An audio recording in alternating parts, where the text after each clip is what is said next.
get started. Welcome to Saturday Matters. Everyone is always interested in hearing what Hal Piper has to say, as depressing as it is. He would like me to tell you that despite what the elevator poster implies, Ronald Reagan only makes a brief appearance. and this is not about him. I am the faithful sidekick today, working the slides. And so since I've had a nice preview, I can tell you this is going to be very interesting, as it always is. So Hal, go ahead. Let's tell these people about Twilight in America. Remember Ronald Reagan's campaign slogan? There it is. Ronald Reagan, he now disappears. Remember Ronald Reagan's campaign slogan in 1984? It's morning in America. Well, of course you remember. You're old, like me. It was a campaign slogan, not a carefully researched historical analysis, but it made some sense, too. The United States economy was recovering from the stagflation recession of the early 1980s. The dynamics of the Cold War appeared to be shifting in the U.S.'s favor as the Soviet Union staggered through a series of elderly, infirm leaders, Brezhnev, Chernenko, Andropov. By that time, I had left Moscow. I had been the Baltimore Sun's correspondent there for 4 years, 1975 to 79. In the academic year 1979-80, I had a fellowship at Stanford. The international relations professors there had worked out a scenario for how the Cold War would end: convergence. Not just at Stanford, it was widely discussed elsewhere in academia. Already in 1980, it was clear that the superpowers, the United States and the Soviet Union, would not go to war, which would profit neither party. Rather, each side would learn best practices from the other and adapt them to its own culture and needs. Convergence. The process might take a generation or more, but eventually the Cold War would just peter out. Hardline scoffers held with Rudyard Kipling, "Oh, east is east, and west is west, and never the twain shall meet till earth and sky stand presently at God's great judgment seat." I wasn't convinced by either view, convergence or the implacability of east and west. I was more persuaded by an observation of the most famous Soviet dissident, the writer Alexander Solzhenitsyn. "The slender willow bends in the wind while the mighty oak is uprooted." This metaphor was hardly original with Solzhenitsyn, but he adapted it to contemporary Soviet circumstance, concluding that the Soviet Union had in effect hardening of the arteries, that its polity and system had become too rigid to adjust to new realities. Another who saw the same rigidity was Mikhail Gorbachev. He became the Soviet leader the next year, 1985, after Reagan's triumphalist Morning in America slogan. But Gorbachev was too late. In 4 short years, the Soviet Empire, the satellite Eastern European states, drifted away from Soviet control. Remember the fall of the Berlin Wall? In 2 more years, on December 26th, 1991, the Soviet hammer and sickle flag lowered for the last time over the Kremlin, thereafter replaced by the Russian tricolor. This is the season, it seems, for a particular quote from Ernest Hemingway.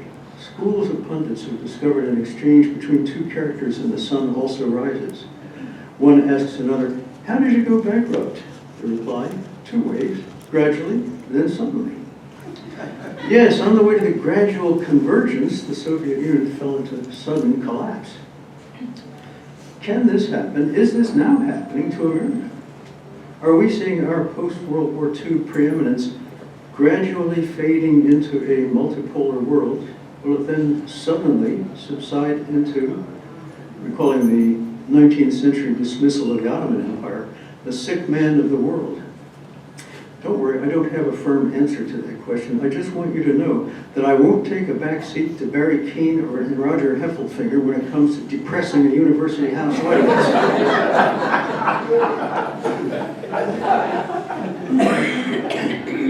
Let's begin by stipulating that this is not entirely Donald Trump's fault. I do not in any way defend him, but he's an accelerator, not a cause of trends that began early in this century, 20 or more years ago. In a book published in 2006, titled "The Case for Goliath: how America acts as the world's government in the 21st century.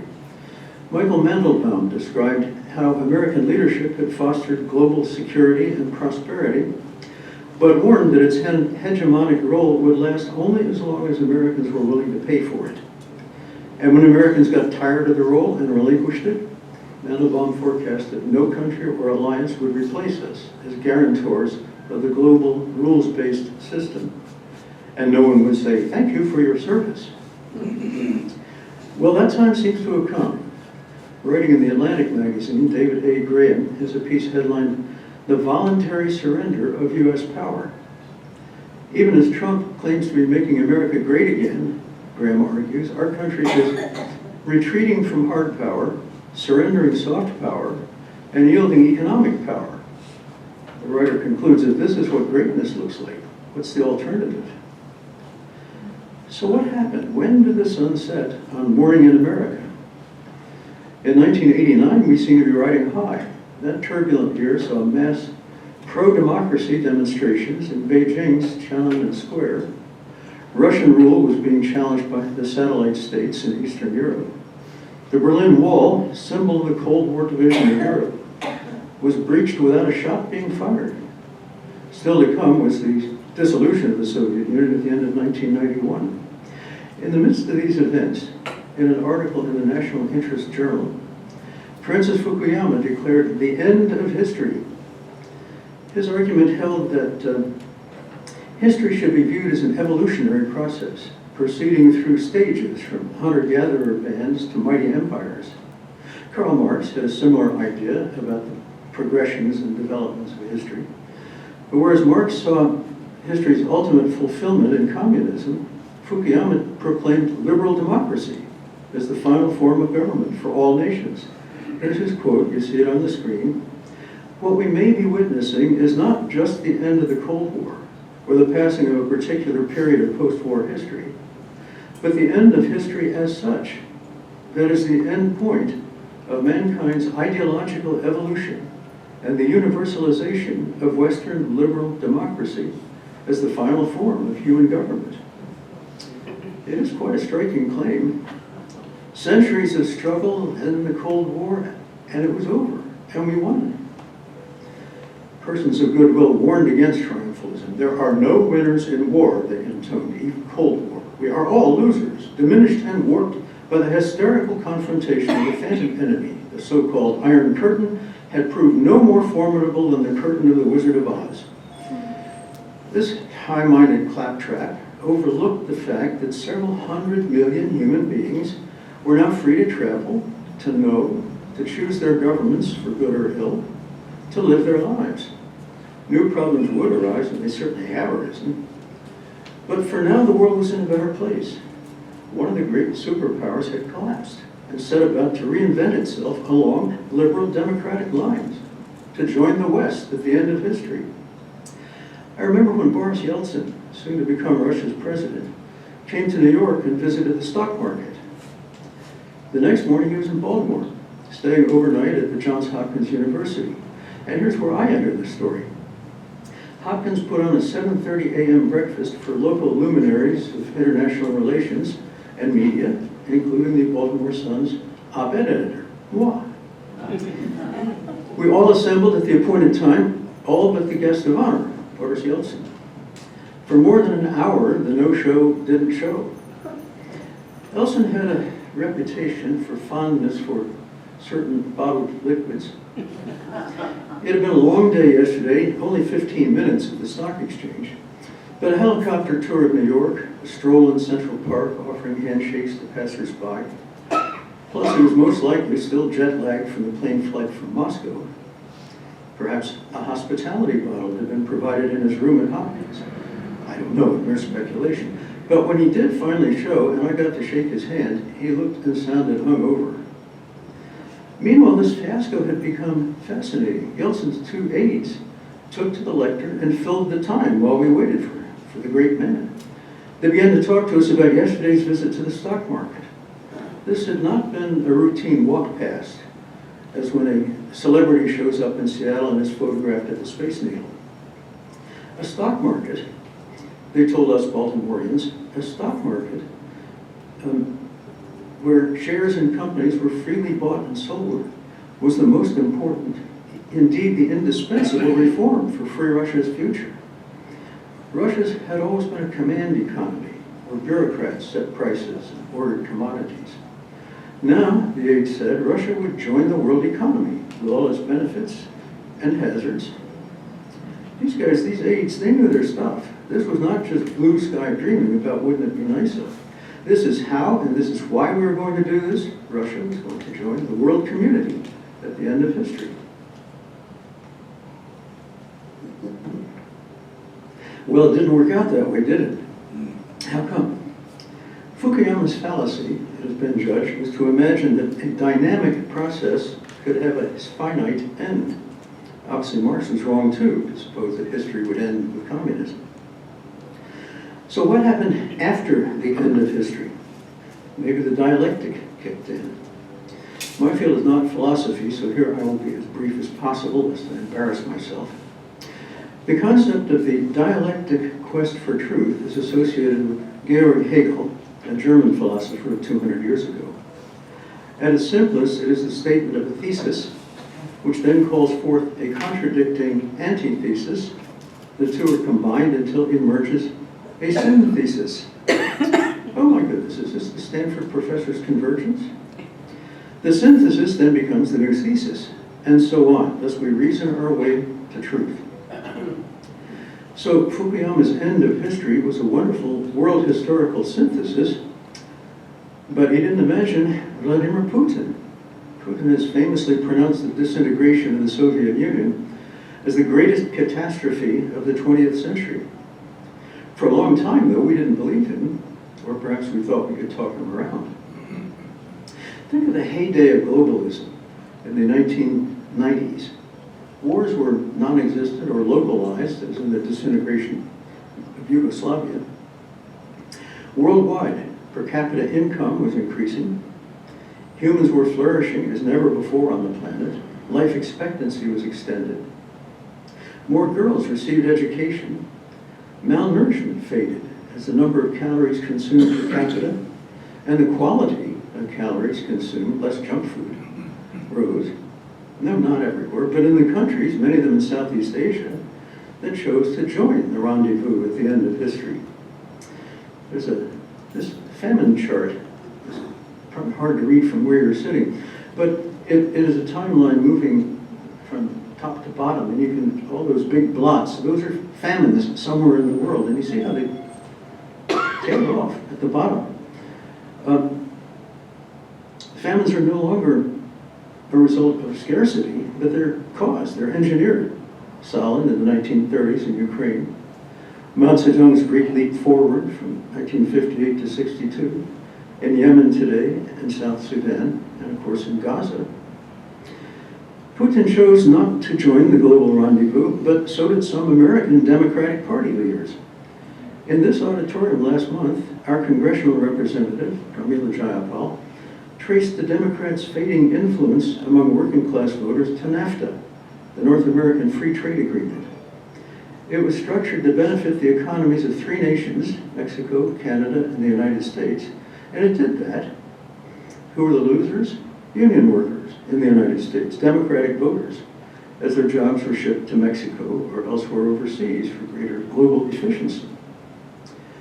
What else can we identify? Mileposts along the way to the end of history. Very briefly, the Brexit vote in 2016 to quit the European Union. I lived in England for a year as a child. I reported from England during the Margaret Thatcher years. I know something about England, but I still don't get how anyone thought quitting the EU was a good idea. Margaret Thatcher never would have, but the Democratic majority disagreed with me and with Mrs. Thatcher. Then there was the Arab Spring in the early 20-teens. These were pro-democracy, end-of-history movements, and that's why they were crushed. The West tried to welcome both Russia and China into the rules-based international community. Russia joined the G7 group of advanced economies in 1998, making it the G8. China joined the World Trade Organization in 2001 and immediately began flouting its trade rules. Just wait, American political and scholarly leaders said. Once China understands the benefits of a rules-based global polity, they will play along. That's not what happened. If the end of history was an example of Hegel's synthesis, now the antithesis was developing, spearheaded by Putin, China's Xi Jinping, and many dictators of smaller countries who wish not to give up their puny glory. We should never underestimate the power of examples in human affairs. In our own time, we are seeing one country and then another flouting what had been a basic rule since the end of World War II, that ownership by one country of territory seized by force from another would not be recognized. President Putin of Russia took parts of Georgia in 2008, and in 2014 he invaded Ukraine to seize Crimea and part of the Donbass region to further his mission of rebuilding the Tsarist Empire. Now he claims an ancient imperial right to full possession of Ukraine. Israel seems to be maneuvering toward annexing Gaza, the West Bank, and maybe even southern Lebanon. In Africa, Rwandan troops are pushing into neighboring Democratic Republic of the Congo. China can only be encouraged to think that the world will accept its bringing Taiwan under its rule. A new world order with new rules is taking shape. The alternative to an accepted international order, much like the alternative to government itself, is Thomas Hobbes's dystopia, a grim anarchic world with no arts, no letters, no society, and which is worst of all, continual fear and danger of violent death, and the life of men solitary, poor, nasty, brutish, and short. The way back to a sustainable and effective international order, once that order has been lost, will be long and difficult. Under the Trump administration, the United States no longer demonstrates the will to dominate the globe, and China does not yet have the capacity. History offers another model for the present situation and perhaps for the future. Spheres of influence in which great powers dominate their own neighborhoods or strategic points, such as the Suez Canal for the British Empire or Panama for the US, while lesser powers within the sphere accept, not always willingly, their sway, and outside ones steer to preserve their own dominions. Western powers and Japan carved out such spheres of influence in the 19th century, when they took advantage of a declining China to establish exclusive zones of interest there. Britain and Russia did something similar in Iran in 1907. The world is Thucydides described it. The strong do what they will, and the weak suffer what they must. This slide is an interesting one and maybe a little hard to read from the seats there. On the right is the Chinese emperor lording it over lesser breeds. And the one on the left is a 19th century cartoon from Puck, a British humor magazine. Here we see a ravenous Uncle Sam reaching clawed hands out to extend his global grasp. Imperial jealousy on Britain's part. Such an order is inherently unstable. The regions where the spheres meet become fields of conflict known as shattered zones. Austria-Hungary and Russia vied for dominance in the Balkans before the First World War, just as China and India do today with the countries between them and along their shared border today. One power can be tempted to intrude on another's power, when it thinks a rival's grip may be slackening. And the influence that powers can have within their spheres can wax and wane, depending on domestic factors, including political upheavals, economic downturns. Lesser powers that find themselves under the dominion of a great power against their wishes can be resentful and rebellious. By its words and actions, for example, the Trump administration has reignited anti-Americanism in much of Latin America and turned Canadians against their neighbor. But catastrophes have a way of focusing attention on solutions that might once have been dismissed as fanciful or impossible. History has a way of clarifying that what looks like the only possible future at one moment is actually just one possibility among others. Few in the 1990s, enthralled to the end of history, anticipated the emergence of revisionist powers, for example, for whom the existing order was a sham, a cover for the dominance of the United States and its allies. These actors saw the post-World War II order as an obstacle to their nation's ambitions, whether to restore past glories, reclaim land that they felt was rightfully theirs, or to dominate their own people and regions. In Hungary today, Prime Minister Viktor Orban has threatened to reconsider the post-World War I Treaty of Trianon, in which Hungary lost 2/3 of its land, and 3.3 million Hungarians suddenly became citizens of neighboring countries.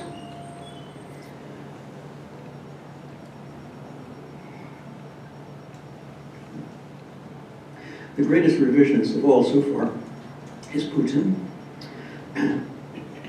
But perhaps the most serious rebuke to the liberal international order has come from inside the democracies.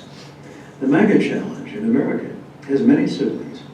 Populist parties have hitched economic grievances, anti-immigrant sentiments, and the loss of faith in their own elites and institutions to an authoritarian domestic turn in many countries. Resentments and goals may differ from country to country, but populism is fueled everywhere by the promise of undoing the mistakes of the past. Internationally, this translates into contempt for the liberal, rules-based order and international organizations such as the United Nations. Far-right leaders prefer to work with like-minded counterparts to further their own interests, even at the expense of others. Nowhere is this shift more consequential than in the United States, which was the original visionary and anchor of the post-war order. The Trump administration has characterized that role as one for suckers, in which the United States restrained its hard power and allowed other countries to bleed our wealth. Donald Trump has proposed instead for the United States to use its economic and military predominance as tools of naked coercion, dispensing entirely with the niceties of international agreements and even domestic constitutional constraint. We're witnessing the resurrection of spheres of influence. In the past, U.S. leaders decried these as characteristic of cynical old Europe that Americans had escaped spheres of interest. But in truth, the Monroe Doctrine, which warned outside powers to stay away from the Western Hemisphere, asserted an American sphere of influence. During the Cold War, the United States implicitly accepted Soviet hegemony over Eastern Europe and extended its own influence over the West. Yet, however imperfectly, the U.S. also stood for another, better order, which recognized the rights of small nations and spoke to much of humanity's hope for a world run for the collective good, not just for the benefit of a few powerful states. Today's American administration, however, seems openly wedded to the idea of dividing the globe among great powers and oblivious to the potential for conflict where spheres of interest interact and struggle against one another.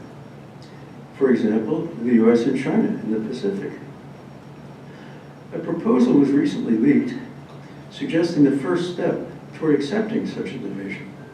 This is based on a leak, so let's be appropriately wary. But it is not a leak that 1,300 jobs have been cut from the State Department. This leaner, putatively more efficient State Department, according to the leak, is now to be reorganized into 4 regional cores: Eurasia, the Middle East, Latin America, and the Indo-Pacific. What? No Europe? No, but Eurasia. I wonder who will dominate Eurasia? Portugal maybe, or Hungary after Orban recovers his pre-World War I land. Congratulations, Vladimir, your dream of a reconstituted Russian empire may be coming true. Or is it? What if Russia falls into China's sphere of influence? Is that a fantasy? The fact is that Russia is more dependent on China now than at any time in its history. Western economic sanctions against Russia for pursuing its war against Ukraine have radically shifted Russian trade patterns. Let's look at Manjuli, a Chinese town on the border of Inner Mongolia that abounds with symbols of Sino-Russian amity. Statues of a Chinese panda and a Russian polar bear hold hands on the main street. Giant Matryoshka effigies, Russian nesting dolls, dominate a city square. Manjuli was founded in 1901 by Russia as it forced a decaying imperial China to give Russia access to the region's resources. Today, that unequal relationship has flipped. At the freight yards, Chinese-made equipment, technology, cars, and consumer goods are piled ready to be shipped over the border to Russia. The other way from Russia come timber and coal. This trade ratio resembles nothing so much as a classic colonial exchange. Raw materials from the colony in exchange for finished goods from the metropole. In 2024, China accounted for 34% of Russian trade, while Russia made up just 4% of China's trade. Moreover, sanctions pushed Russia to cut its reliance on the US dollar. Most of its Chinese trade is settled in Chinese currency, nor is China doing much to modernize or diversify Russia's economy. Direct Chinese investments in Russia last year reached just $18 billion. By contrast, European investment in Russia before its war with Ukraine was 20 times as much, $364 billion. But Europe is now effectively pulled out of Russia. Returning to the US State Department's possible reorganization, the fact that Canada would come directly under the aegis of the American Secretary of State suggests that Trump sees the whole of the Western Hemisphere as its own. You've all heard Trump's airy claims that Canada is a burden on the U.S. We don't need anything from Canada, and I say the only way this thing really works is for Canada to become a state. I'm not sure which sphere of influence the Middle East falls into. One imagines the hegemons around the conference table, Trump, Putin, for now anyway, Xi Jinping, each graciously offering the Middle East and its many quagmires to the others. No, maybe you take it. We don't mind settling, let's say Africa, we'll take that. One supposes that China may claim hegemony in the Indo-Pacific core. India may want to have a say about that, but it is tough luck for Japan and South Korea, faithful allies of the United States for 80 years. The current drift toward authoritarian leaders in this fractured world will leave international relations at the mercy of the whims, dreams, and follies of those authoritarians. As is often the case in history, what appears sudden isn't really. Pressures build, small changes accrete, and then burst into view, slowly, then suddenly.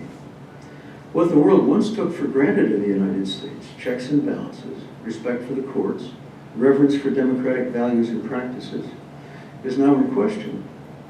And because America was the crucial player in the international order, the tremors of its earthquake were felt everywhere. In Asia and Europe, U.S. allies prepare to face China and Russia alone. In the Americas, a president who sounds like a 19th century imperialist crossed with a New York real estate developer talks about taking over Greenland, Panama, and Canada. And all at once, spheres of influence have ceased to be just something that historians and political scientists study, but the emerging reality of a volatile new real world. You have to wonder, though, how the U.S. plans to manage its sphere of influence, or whether the Trump administration even accepts this analysis. The reason for reducing our ties to Europe, according to Secretary of State Mario Rubio, is so that we can shift our focus to confronting Canada. But wouldn't it be smarter, if we need to confront Canada, to do it not on our own, but with a strong Euro-American alliance? And how does our government intend to be in this new volatile world? Recall David Graham's article that I cited earlier about the voluntary surrender of U.S. powers, retreating from hard power, from soft power, from economic power. Let's drill down on that. Graham was writing, before the U.S. strikes on Iran in June, a squadron of back-winged B-2 bombers flying at 6,000 miles an hour, each carrying 2 bunker buster bombs weighing 15 tons apiece, capable of boring into a mountain and completely obliterating, as President Trump crowed, the nuclear enrichment facility inside. If that's retreating from power, do we want to please don't show me what using hard power would mean. But actually, this demonstration of shock and awe suggests American weakness rather than strength. Yes, it was spectacular, but despite Trump's boasts, recent estimates question whether the Iranian nuclear program was set back more than a few months. Do we want to make the world safer from danger of nuclear weapons, or do we want to demonstrate how tough we are? Do you remember back in the Watergate days, when the Newsweek pundit Stuart Alsop, not his older brother Joe Alsop, the more famous brother, Stuart Alsop identified and described two personality types, the crazy brave and the phony tough. We'll leave the crazy brave, G. Gordon Liddy, remember him, later Oliver North. We'll leave the crazy brave out of it for the moment and concentrate on the phony tough. That seems to be the entire Trump administration, beginning with our president, who escaped military service in Vietnam because he found a doctor who diagnosed bone spurs in his feet. And there's a picture of a bone spur. I don't know whether they're Trump's bone spurs or not. Probably Picture didn't identify that. Shock and awe, by the way, is a phrase identified with Vice President Dick Cheney, who also avoided Vietnam service because I had other priorities. Are these two guys examples of phony tough? Are the ICE raids by masked men in unmarked cars examples of phony tough? The masks prevent them from identification and accountability. A wonderful phony tough story emerged just in the last couple of weeks. The television network CNN reported that it had audio evidence from before last year's election. Allegedly in the recording, President Trump told a meeting of his donors that he had warned Putin before the Russian invasion of Ukraine that he would bomb Moscow if Russia invaded Ukraine. And also that he had warned China's leader, Xi Jinping, that if China attacked Taiwan, he would bomb Beijing. I would like to pause now and ask you to contemplate the dilemma of the serious journalist in this time of fact-free political discourse. It is not enough to report that this guy said this and the other guy said that. Did Trump, sometime in the past, really brag, phony tough style, that he would bomb Moscow if Putin invaded Ukraine? Here's Moscow's reply through the government spokesman Dmitry Peskov. I cannot confirm or deny this even if I wanted to. Whether it's fake or not, we do not know either. There's a lot of fake news these days. It sounds exactly like the phony tough boast we might expect from Donald Trump. But according to CNN's report, he is talking during the campaign of 2024, when Joe Biden was still president, to his political donors. But Putin's war had begun 2 years earlier. If Putin really made the phony tough boast in 2024, this boast elides the fact that Putin ignored the bombing threat. So Trump is boasting about the failure of his empty threat? Or is it that Trump doesn't care what was the outcome? The important thing was to tell folks who might donate to him that he was a tough guy who had Putin's number, and therefore was worthy of their admiration and their money. As I say, pity the poor journalist who tries to get at the bottom of what is in fact no more than a footnote compared to everything else that's going on. And that too is what Trump cares about. Let's move on. Graham's next charge is that in the name of making America great again, we are squandering our soft power. Hard power is military force. Soft power is cultural attractiveness. It was very important during the Cold War. Voice of America, Radio Liberty, Radio Free Europe, told America's story to the world. It was not mere propaganda slogans like Make America Great Again. These broadcasts acknowledged, for example, that racism did exist in the United States, just as America's enemies charged. But the American people and the government were working to overcome it. Cultural exchanges brought, for just one example, Satchmo, Louis Armstrong, to Moscow. The city streets were abuzz about it for days before and after. It sure was a fun story for me to write. People sealed off behind the Iron Curtain and smothered with propaganda that they knew better than to trust were fascinated to learn about America.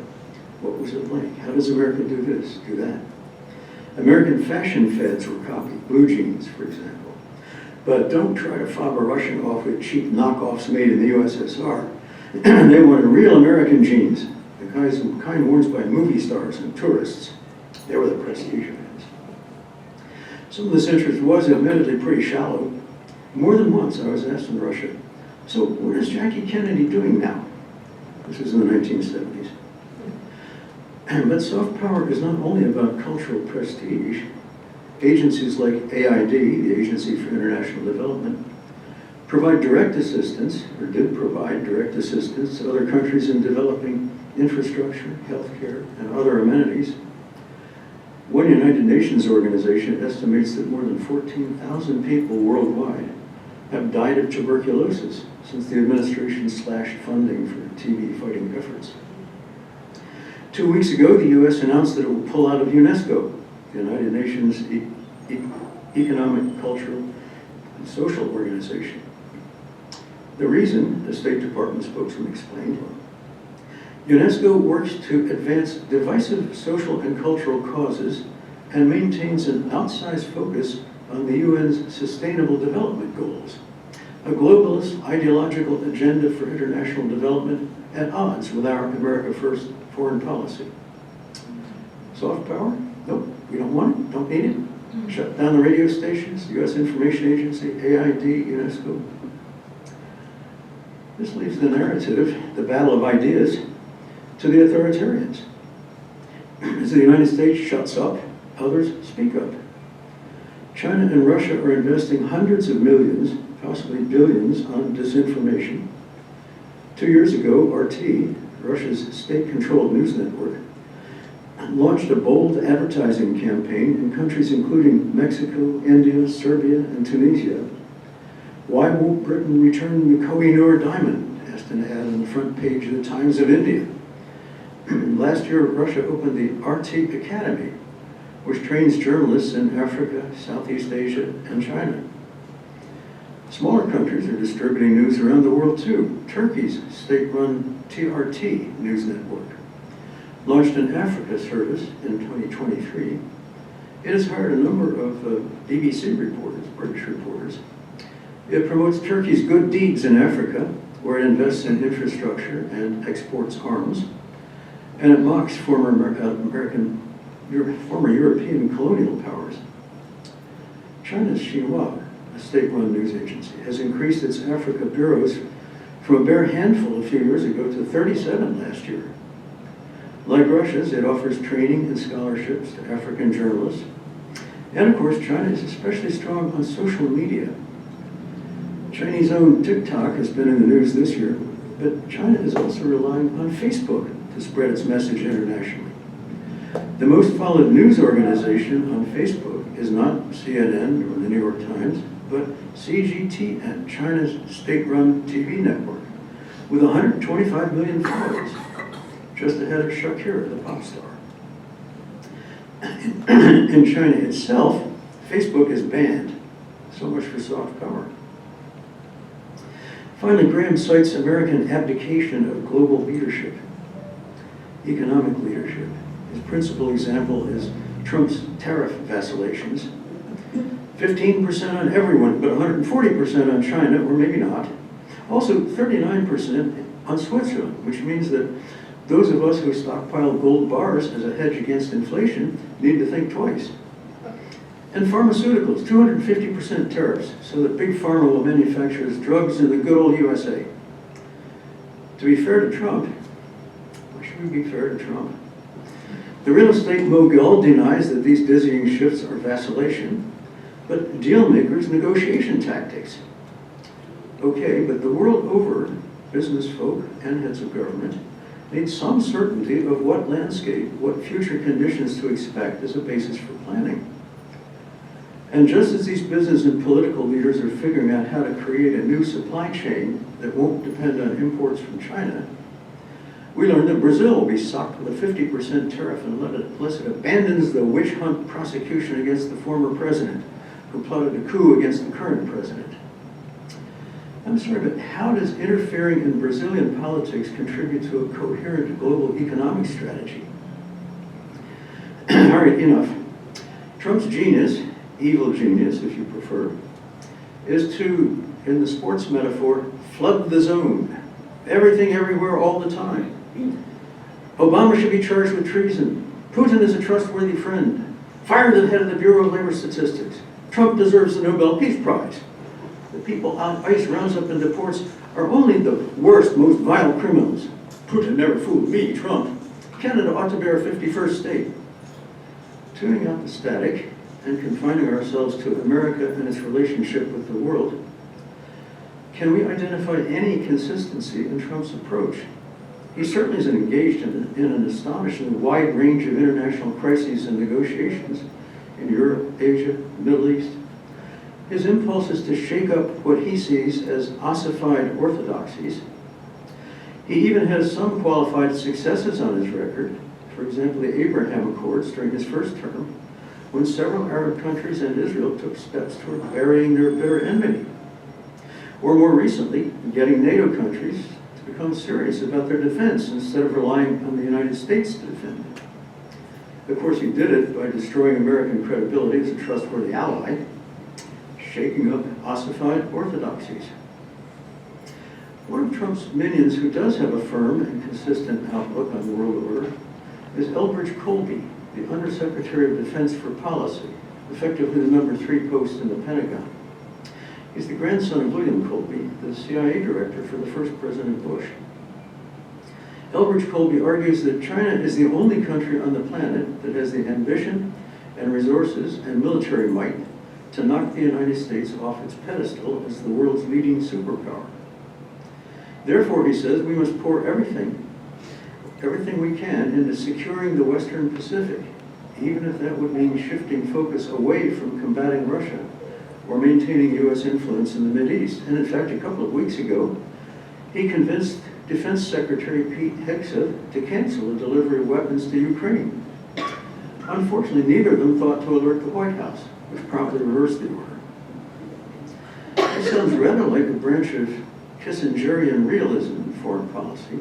Defend Taiwan at all costs? Is this consistent with the idea of spheres of influence as I outlined above? Contradictions. We'll have to see how it shakes out in the coming years.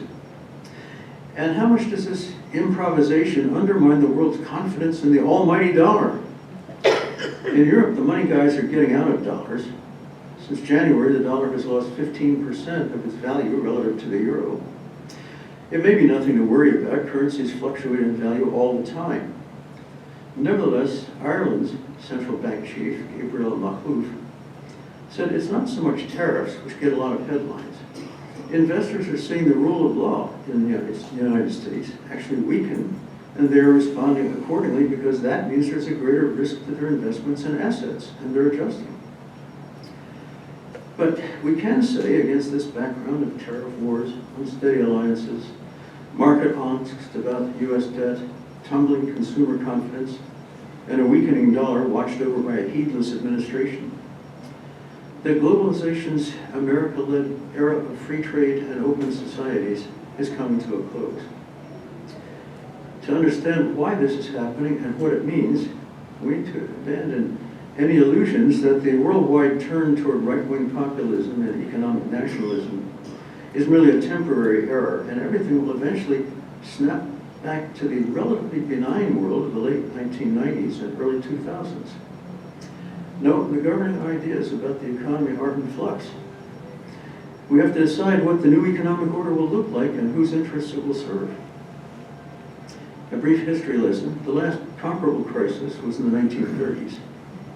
The stock market crash in 1929, plus the Smoot-Hawley protectionist tariff regime, triggered the Great Depression. The reset came after the huge industrial stimulus of World War II. The post-war economy was built to avoid a repeat of the 1930s. Full employment was the main objective. Labor unions were seen as partners with business enterprises. Tariffs were lowered. Political parties competed to win the median, middle class, moderate voter. Most of us grew up in this stable, prosperous, centrist consensus and think of it as normal. But by the mid-1970s, business profits were falling as wages and inflation rose faster than productivity. This brought a new orthodoxy that came to be known as neoliberalism. Free enterprise was enshrined by Milton Friedman and others. President Reagan's administration deregulated markets, The new goals were price stability, capital mobility, and globalization to boost profits.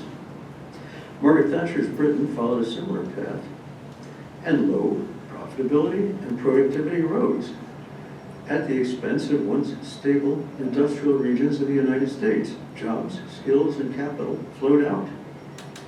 Thus, neoliberalism also turned out not to be a panacea, and so we arrive at Donald Trump. Trump's approaches to manipulate tariffs to benefit American workers by restoring carbon-heavy industrial jobs, removing immigrants from the labor pool, and encouraging women to have more children and become homemakers. Is this a coherent strategy? Even if the factory jobs return, won't robots and AI do most of the work, not family breadwinners? Whatever, we must accept that a seismic transformation is underway. Even if the Democrats should win the next couple of elections, we won't be going back to the good old days. The world economy is on the brink of epochal change. Then what? It was Mark Twain who said, "History doesn't repeat itself, but it often rhymes." History moves in cycles that bring alternating periods of progress and regress. The twilight now descending on America may last long, but its end will provide opportunities to clear away Trump's rubble and build something better. That's why Roger told us a couple of weeks ago, to some incredulity in the House, that he was a long-term optimist. So am I. Long-term, I said, our generation may not see the next dawn, but with epoch, we need not be idle. We do worry about what our grandchildren may inherit, but perhaps they will be the ones to see the next dawn. Perhaps they will create it. Meanwhile, back on Earth, here's a thought from Bernie Sanders. We have a government of billionaires, by billionaires, and for billionaires. Well, yes, billionaires who jumped for Trump. Not so different from Russia, where billionaire oligarchs run the economy subject to Putin. Good Lord, the Stanford profs were right. Convergence. The old Cold War enemies, Russia and the United States, their political and economic systems more and more resemble each other. The end of history, at least for now, turns out to be a duopoly of Trump and Putin. It will become a triopoly, including Xi Jinping. Convergence. Thank you.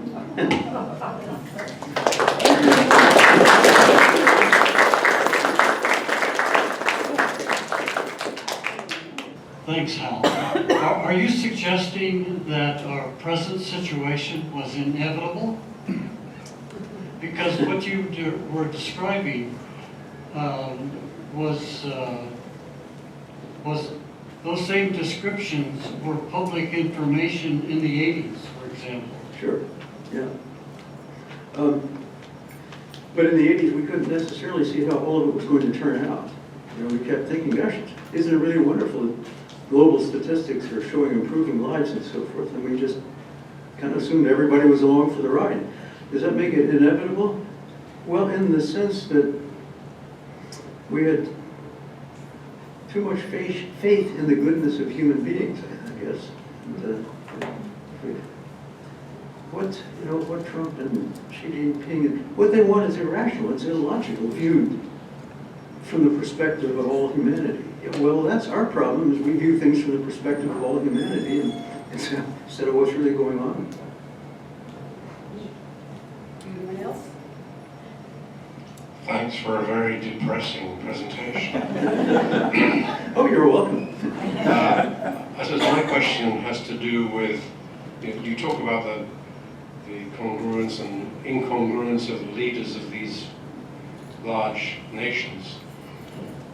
My worry is their personalities, because I'm not sure that they're interested in doing well for their own countries. They're mostly interested in their own amoral aggrandizement. So I think Trump is a psychopath, and all he loves is money and showing off. And all this is about showing off.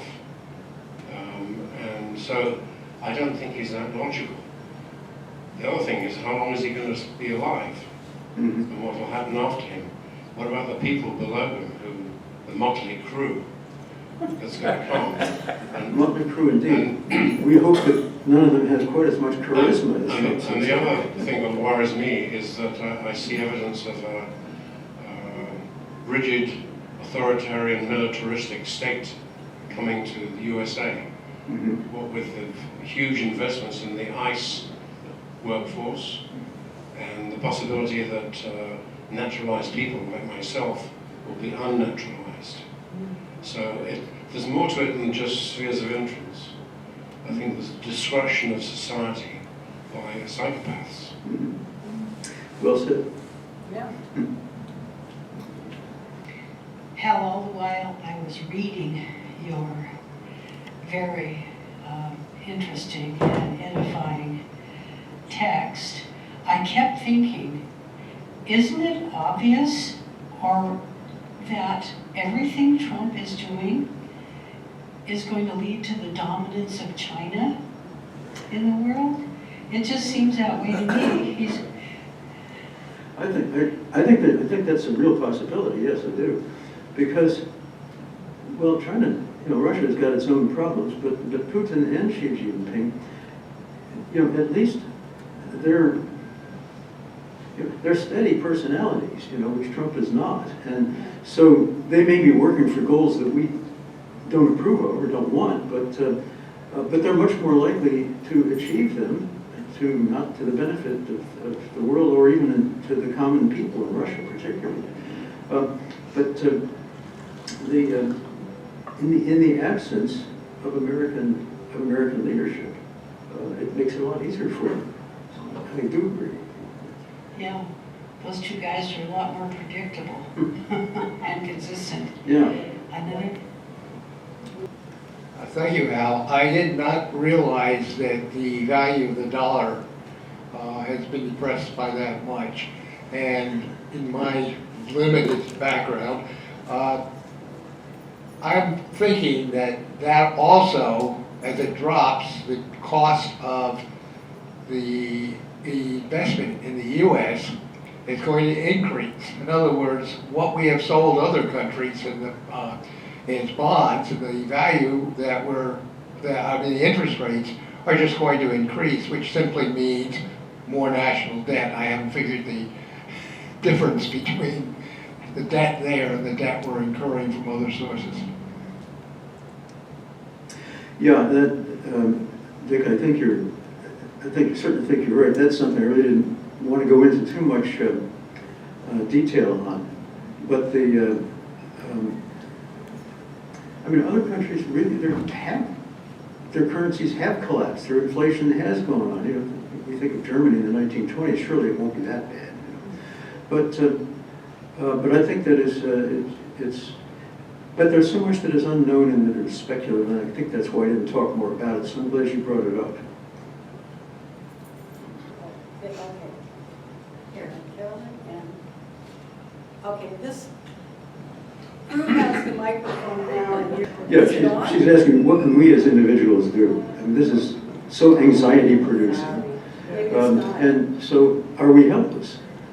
Well, as I say, we have EPOC to give us help tide us over a little bit.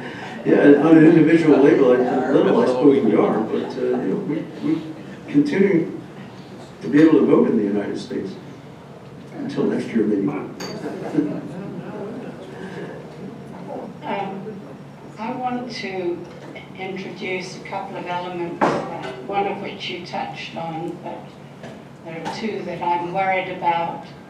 In this idea that Fukuyama had about evolution, he was so wrong because evolution is part of the natural processes in the world, and it's not. Everything else is just dynamic.